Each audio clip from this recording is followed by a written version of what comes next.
नमस्कार।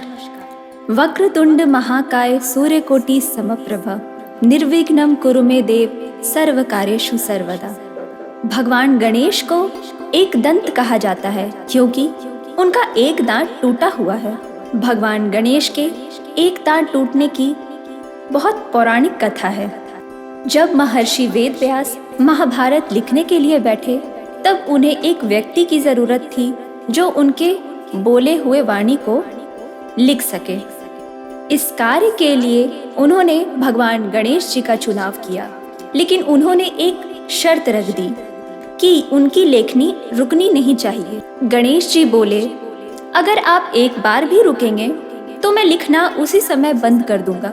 व्यास जी ने शर्त मान ली, लेकिन उसके पश्चात उन्होंने भी एक शर्त रख दिया। उन्होंने कहा कि गणेश जी, आप मुझसे पूछे बिना एक शब्द भी नहीं लिखेंगे और जो लिखेंगे वो सोच समझ कर लिखेंगे। इसी प्रकार दोनों एक दूसरे की शर्त मान गए। दोनों महाभारत लिखने के लिए बैठ गए। वेदव्यास जी महाकाव्य को अपने मुंह से बोलने लगे और गणेश जी उसे समझ समझकर जल्दी जल्दी लिखने लगे। कुछ देर लिखने के पश्चात गणेश जी का कलम अचानक से टूट गया।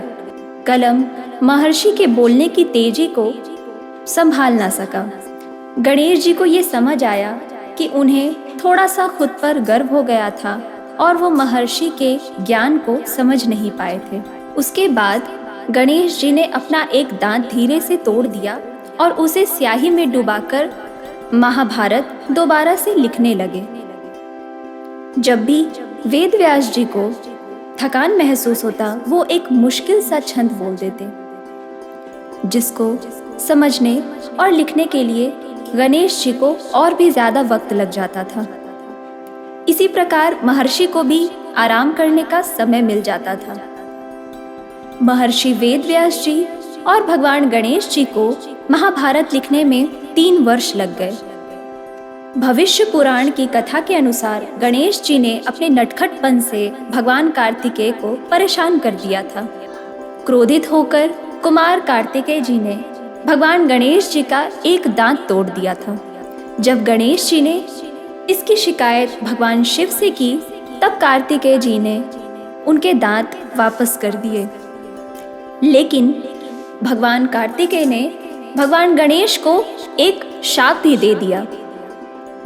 उन्होंने भगवान गणेश से कहा कि गणेश, तुम्हें अपने ये टूटे दांत सदैव ही अपने हाथ में रखना पड़ेगा।